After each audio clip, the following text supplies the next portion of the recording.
Big conversation in Baltimore right now. Go ahead, D-Bud. Oh, yeah, Lamar Jackson is making a little wave speaking about his former college teammate, Jaire Alexander. We got a little video right here. Accomplished cornerback available. Have you gotten a chance? Go get him, Eric. I love all our corners, don't get me wrong, but go get him, Eric. Have you gotten a chance to talk to Jaire about coming here? Yeah, I hit him up, but you don't know. You never know with Jaire. That's my boy, man. Obviously, that's a franchise quarterback speaking there, so that's going to make waves. But what is the market out there for Alexander right now?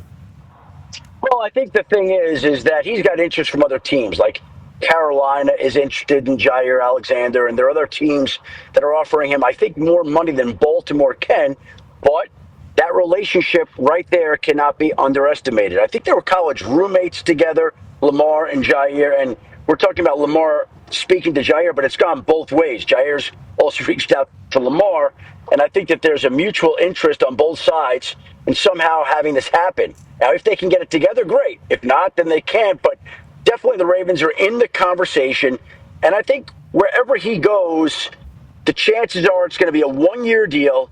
He gets to become a free agent after the season. I think that's been part of the goal here, and he can hit the free agent market with a fresh slate after hopefully having a strong season. But I think Carolina's in play. I think Baltimore's in play. I think there are some other teams in play. And we'll see ultimately what Jaire wants to do. Love that Carolina's in play. Love everything about that. And shout out to the Panthers fans and maybe seeing some happy times with your team as opposed to laughingstock, which they had been for a long time. Let's talk about him saying he wanted to be a free agent after this year, basically a prove-it year. Well, you would want to win then.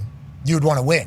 So you would certainly, right? Because primetime games is probably what you would Same like. conversation we have with the Panthers. Like you always want to pluck if you're another team and pay guys that are coming from winning organizations. Yeah, so you would think that the Ravens would have, let alone him being best friends seemingly with Lamar Jackson, and anything we know about that Baltimore Ravens culture, like Jaire would be great. Yeah. As a Baltimore Raven. Coached by Chuck Pagano. Yeah, Chuck Pagano's in that building. Oh, yeah. Jaire would love Chuck. I mean, that would be a great relationship between the two.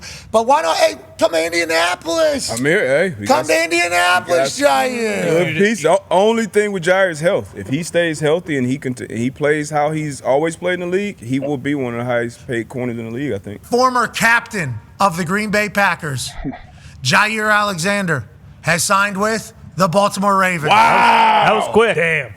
Lamar Jackson's words to Jaire Alexander's ears, and the Baltimore Ravens have signed Jaire Alexander to join that Baltimore Raven team that is yearning for a Super Bowl. From what Schefter told us, it's probably a one-year deal, looking to become a free agent after this year. Did that change in negotiations? Who knows? Jaire feels like a perfect fit with the Baltimore Ravens culture. And once again, the conversation is, can he stay healthy, right? Yep. That's the entire combo, D-Butch? That's the only conversation when it comes to him. He's still in the prime of his career. Great ball skills, can play man-to-man, can play zone. Then you put him in the secondary with a guy like Kyle Hamilton, young superstar. Marlon Humphrey coming off one of his best years in the NFL.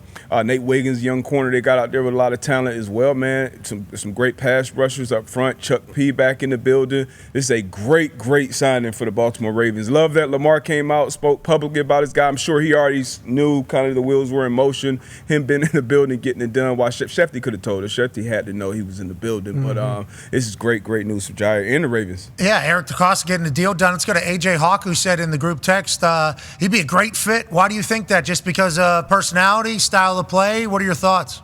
Yeah, I mean, all of the above, D, but, there's not really like Jaire can kind of do it all when it comes to how he covers. But I think just, especially if he's on a one-year kind of prove-it deal, let's get to a big old contract, Jaire would fit in beautifully with that secondary because this dude has some moxie. We know what he's done. Like, we know the whole captain situation where he thought he was going to be captain. He wasn't in his hometown, all of that stuff. But I think he'll fit in beautifully because I think when you get a change of scenery like this and all of a sudden he's going to be like reinvigorated, the question obviously, can he stay on the field? If this dude's on the field, he absolutely makes plays every single game. And also, it's going to be very easy. Everybody knows who Jaire is in the NFL. Like, everybody knows exactly how he's going to be when he gets in there. But you have the franchise quarterback basically co-signing you immediately upon getting into the locker room. That makes transition very, very easy. Not that it wouldn't be for Jaire, but I'm just saying, you get dropped in there, it's going to be just like Marchand whenever he got put in the Florida Panthers team. It's a perfect fit all the way down, around there. And then you have to wonder, the Green Bay Packers just said enough. They were just moving on, Ty Schmidt? Yeah, I think it was more so just like they wanted him to take a pretty big pay cut, and he was just like, no, you signed me to this deal. Like, I'm not when I'm healthy, I'm one of the best cornerbacks in the league. So I think it was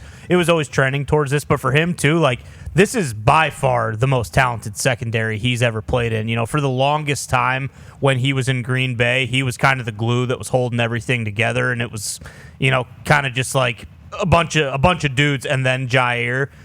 So for him to go out there and not have to be the one who's necessarily always shadowing the number one receiver, he can kind of just fit in. Like, I expect if he can stay healthy, I expect him to have a massive year for the Ravens. God, the Ravens are loading up. What are the Steelers doing? We brought in a 4-time NFL MVP.